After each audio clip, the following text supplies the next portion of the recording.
I remember the exact moment I realized that blood isn't always thicker than water. Sometimes it's just colder. I stood in the shadow of my father's mahogany-paneled study, clutching my 3-year-old daughter, Lily, to my chest while my mother's voice cut through the air like a serrated blade. "He's a ghost, Elena," she hissed, not even looking up from her jewelry catalog. "A penniless wandering ghost who left you with a mouth to feed and a reputation to salvage. You could have had a senator's son, but you chose a man who smells of cheap motor oil and broken promises." I didn't cry. I hadn't cried in years because I knew something they didn't. I knew the warmth of Mark's hand in mine and the way he looked at me like I was the only thing worth saving in this world. To my family, life was a ledger of assets and liabilities, and in their eyes, I was the biggest deficit they owned. For 3 years, since Mark left for a high-risk private security contract overseas, I had lived in the servant's wing of my own family estate. They didn't take me in out of love. They took me in so they could have a front row seat to my failure.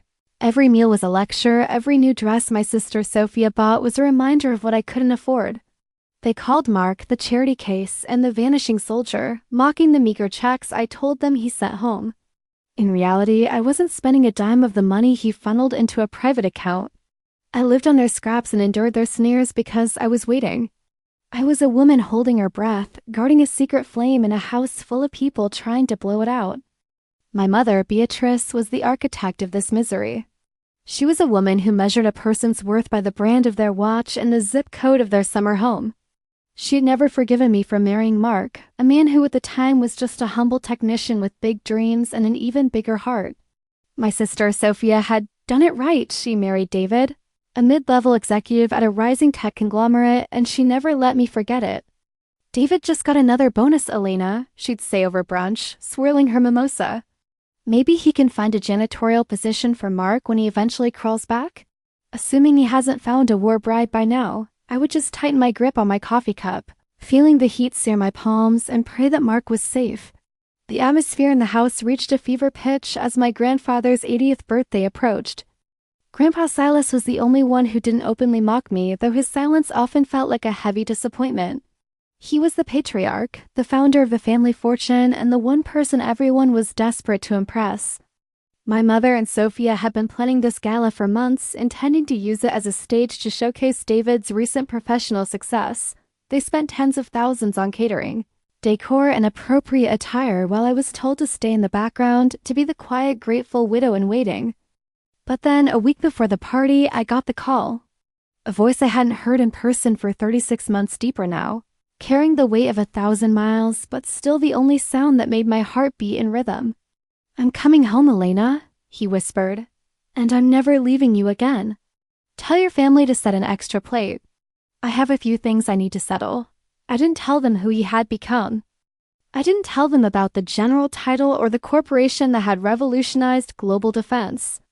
I wanted them to see the man I loved first. I wanted to see if there was even a shred of humanity left in the people I called my kin. Little did I know the homecoming wouldn't be a reunion. It would be a reckoning.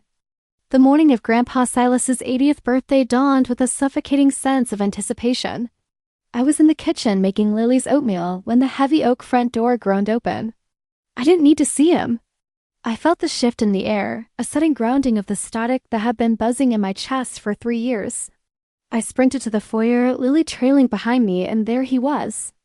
Mark, he looked broader, his skin bronzed and weathered by sun and sand, with a thin, jagged scar running near his temple that hadn't been there before.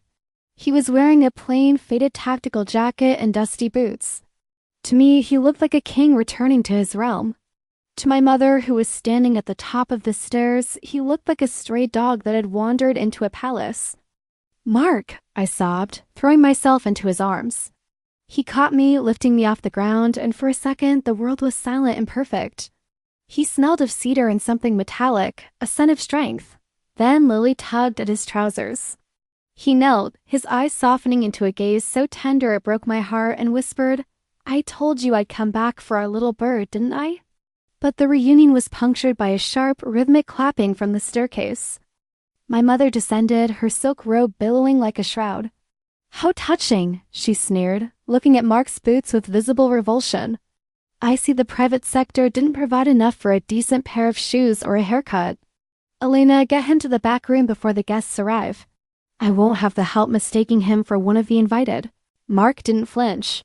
He just stood up, his posture unnervingly straight, and smiled a calm, chillingly polite smile. It's good to see you too, Beatrice, he said. His voice was different, lower, vibrating with a quiet authority that made my mother's eyes narrow. Later that morning, my sister Sophia and her husband David arrived, radiating an obnoxious aura of triumph. David was on his phone, barking orders, his chest puffed out. He had just received an emergency email from his firm, a massive defense conglomerate. He had been promoted to Senior Vice President of Operations, effective immediately. He didn't know he couldn't have known that the anonymous board that approved. His rise was chaired by the man currently sitting at the small kitchen table, quietly drinking lukewarm coffee from a chipped mug. Hey, soldier boy, David shouted, slapping Mark on the back with enough force to be an insult. Heard you were back. Listen, I'm feeling generous today, big promotion, huge things happening at the firm. If you need a job, I think I can get you into the motor pool, washing the armored SUVs, you know? It pays better than whatever scrap you've been chasing in the dirt. David laughed, a loud grating sound, and Sophia joined in. Oh, David, don't be cruel. Mark probably doesn't even have a valid driver's license anymore. I felt the familiar heat of rage rising in my throat, but Mark's hand found mine under the table. He squeezed it gently, a silent command to stay calm. Congratulations on the promotion, David, Mark said evenly. I'm sure you'll get exactly what you deserve at that company. The arrogance in the room was a living thing, thick and poisonous. They spent the rest of the afternoon treating Mark like an invisible servant. They made him move heavy crates of wine and carry David's luggage, laughing as the war hero did manual labor. Mark did it all without a word of complaint, his eyes fixed on me with a secret, burning intensity. He had brought 3 large items with him, wrapped in plain brown butcher paper, and tucked them away in the corner of the library. My mother caught sight of them and laughed. And what are these? Souvenirs from a bazaar? Don't tell me you brought art to Silas's party. He has a collection worth millions, Mark. Your little trinkets will only embarrass Elena further. The stage was set for the gala, and the air was thick with the scent of expensive lily and even more expensive perfume. The elite of the city were beginning to arrive, and David was already holding court, bragging about his new power at the corporation. He didn't realize that the very man who could end his career with a single phone call was currently being told by my mother to stay in the shadows of the hallway because his presence was bringing down the property value. I looked at Mark, expecting to see hurt or anger, but instead I saw the cold, calculated patience of a hunter. The first real obstacle was looming, the formal gift-giving ceremony, where my family intended to turn Mark's poverty into a public spectacle of shame. The grand ballroom of the estate was a sea of shimmering silk and sharp tuxedos, a world away from the dust and iron Mark had lived in for 3 years. He stood near a Corinthian column, his hands clasped behind his back, watching David hold court. David was loud, his face flushed with champagne and ego. To Aegis Global, David toasted, raising a crystal flute. The finest military tech firm in the world. I start my new role as Senior VP on Monday. I'll be reporting directly to the board of directors. It's a new era for this family. Mark watched him, a faint, ghost-like smile playing on his lips. He knew David's file by heart. He knew David was a mid-level manager whose promotion had been fast-tracked by a clerical error in the HR department of the very company Mark owned. He could have stopped it with a single text, but he wanted to see how far the man would go. And here's the man of the hour. Sophia chirped, pulling Mark into the center of the circle. She wasn't doing it to include him. She was doing it to make him a punchline. Mark, honey, don't just stand there like a statue. Show Grandpa what you brought him. We're all dying to see what 3 years in the private sector buys these days. The room went quiet. Grandpa Silas sat in his high-backed velvet chair, looking tired but curious. Mark stepped forward and placed 3 packages on the central table. Happy birthday, Silas, he said softly. I know you appreciate history and precision. I hope these find a place in your home. Mark unwrapped the first gift. It was a small, unframed canvas, the edges slightly frayed, but the colors vibrant, a landscape that seemed to breathe. A minor work by Caravaggio, Mark explained. Found in a private collection in Malta. It's titled The Silent Sentinel. A collective gasp rippled through the room, followed immediately by a sharp, barking laugh from Beatrice. She stepped forward, her eyes glittering with malice. A Caravaggio? Mark, please. You bought this at a street market in Istanbul for $50, didn't you? It smells like fresh oil and desperation. Before anyone could stop her, she took her wine glass and tipped it, letting a stream of deep red Pinot Noir soak into the bottom corner of the priceless canvas. Ups, she smirked. See? If it were real, it would be behind glass. It's just a cheap print.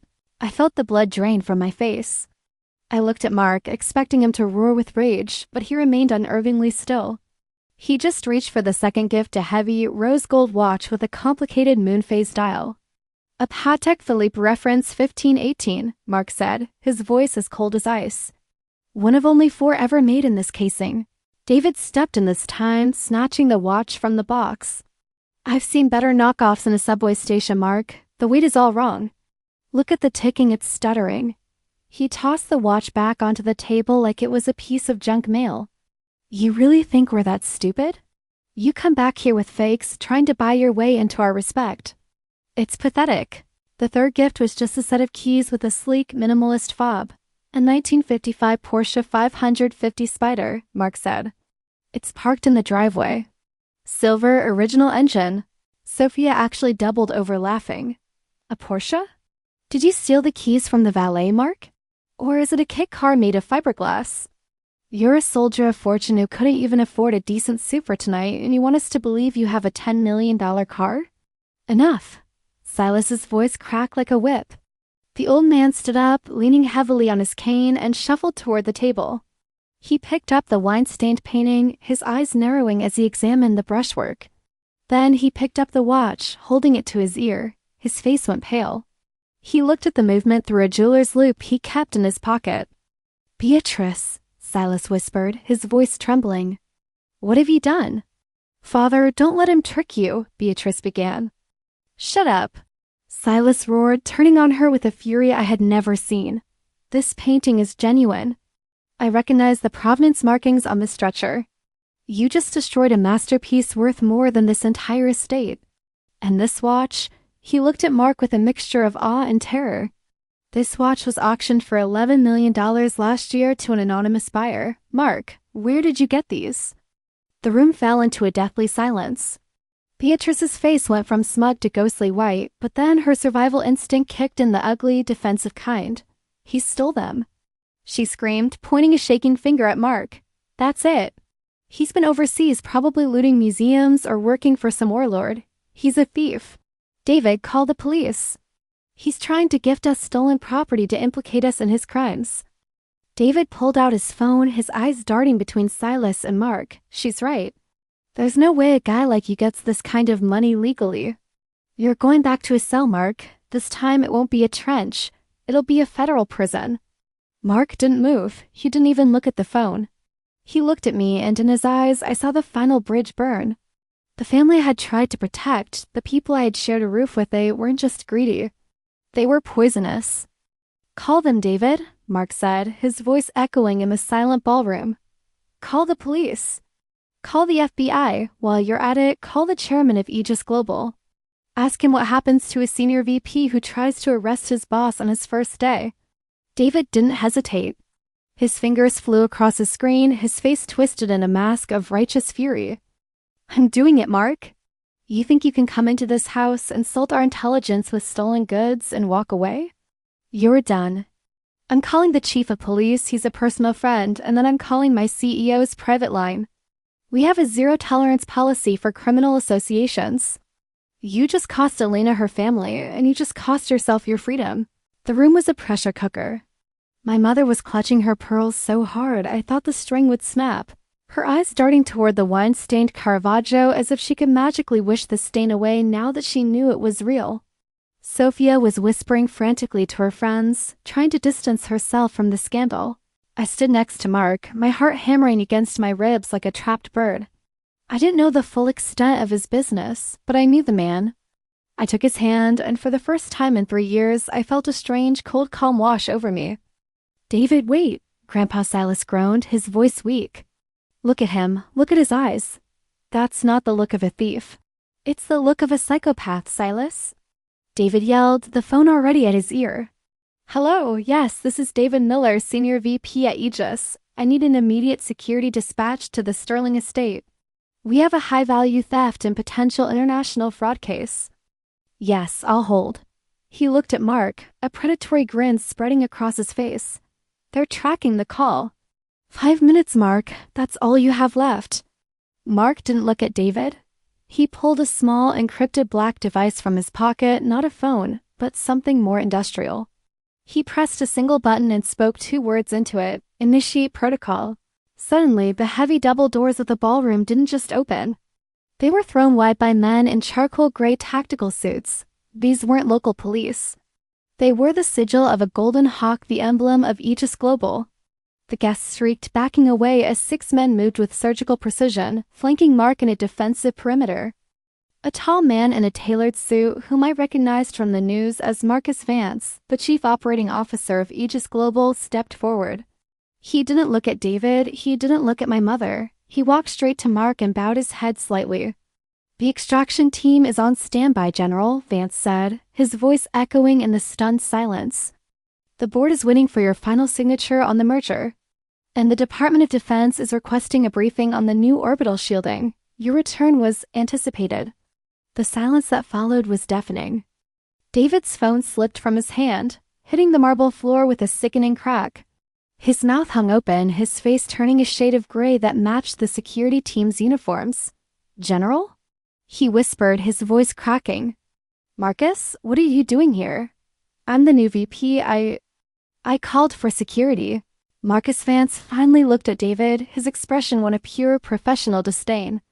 "Mr. Miller, you were a regional manager who was mistakenly flagged for promotion by an automated HR filter during the general's absence.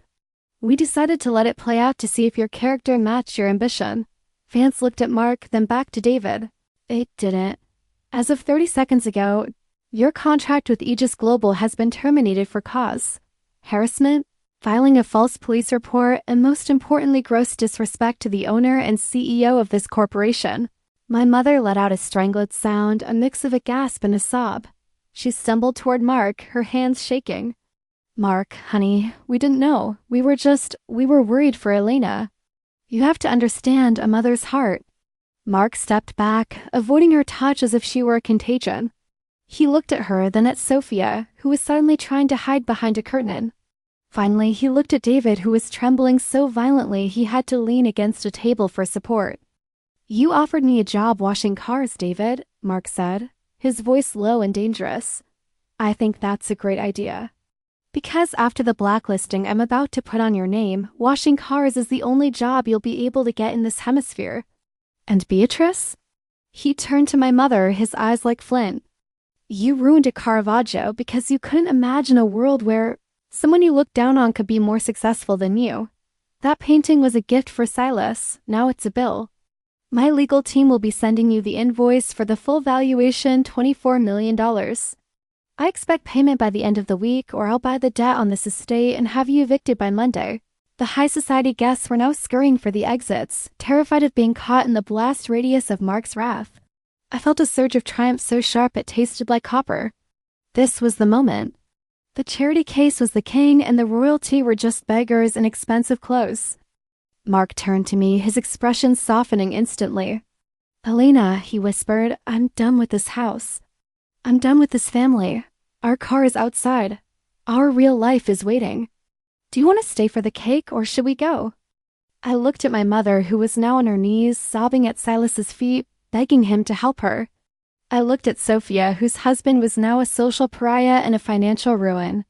I looked at the daughter at my arms, who was watching her father with wide, wondering eyes. "The cake is too sweet anyway," I said, my voice steady and proud. "Let's go home." But as we turned to leave, Silas called out, his voice cracking the air, "Mark, wait." I paused at the threshold of the grand foyer, the weight of 3 years of humiliation finally lifting off my shoulders. Mark's hand was a warm, steady anchor in the small of my back. Behind us, the ballroom was a wreckage of shattered egos and expensive silk. Grandpa Silas stood trembling by the wine-stained painting, his eyes glassy. "Mark," he croaked, his voice stripped of its usual patriarchal thunder. "Please, I didn't know. Don't do this to your own family. Don't destroy your mother-in-law over a moment of pride. We can fix this. We can be a family again." Mark stopped. He didn't turn around fully, but his profile was as sharp as a bayonet. A family, Silas? A family doesn't feed their own daughter scraps in the kitchen while they feast on the wealth her husband earned in the mud.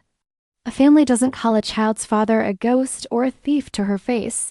He finally looked back, his gaze landing on my mother, who was still weeping on the floor, clutching the hem of Silas's trousers.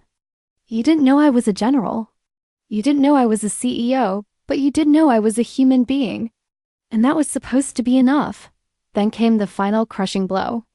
Mark reached into his jacket and pulled out a single embossed manila envelope. He tossed it onto the polished marble floor. It slid across the tiles, stopping right at David's feet. "What is this?" David stammered, his voice sounding small and hollow. "It's the deed to this estate," Mark said, his voice dropping to a whisper that carried further than a shout.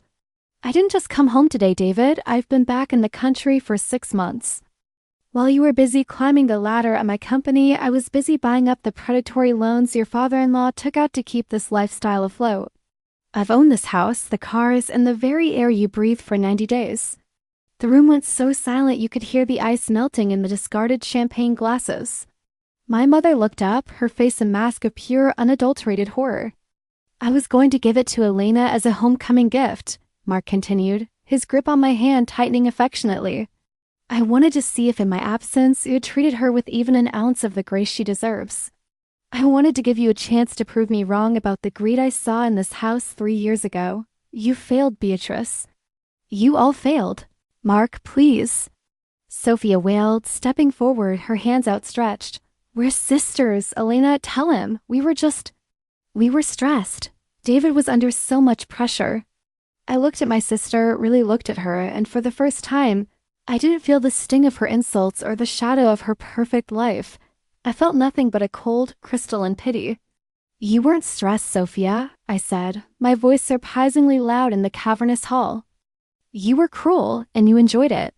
You and Mom didn't hate Mark because he was poor. You hated him because I loved him more than I feared you. You can keep your society friends and your fake watches. We're taking our daughter and leaving." We walked out then. We didn't look back as the screams of realization and the frantic sobbing of my mother echoed through the halls. The night air was crisp and smelled of rain and freedom. Waiting in the driveway was the silver Porsche 550 Spider, the fake car my family had mocked. Mark settled Lily into the back, her eyes wide with excitement, and then he opened the door for me. As he pulled out of the long winding driveway, I looked at the estate in the rearview mirror. The lights were flickering as if the house itself were dying. I realized then that Mark hadn't just come back to save me. He had come back to burn down the prison I had been living in so that we could build something real on the ashes. "Where to?" he asked, glancing at me with that crooked smile that had first captured my heart years ago in a dusty garage. "Anywhere," I whispered, leaning my head on his shoulder. "As long as it's a place where we never have to count the cost of being kind." The roar of the engine drowned out the past, and as the city lights blurred into a streak of gold and white, I knew that for the first time in my life, I wasn't just surviving. I was finally, truly going home.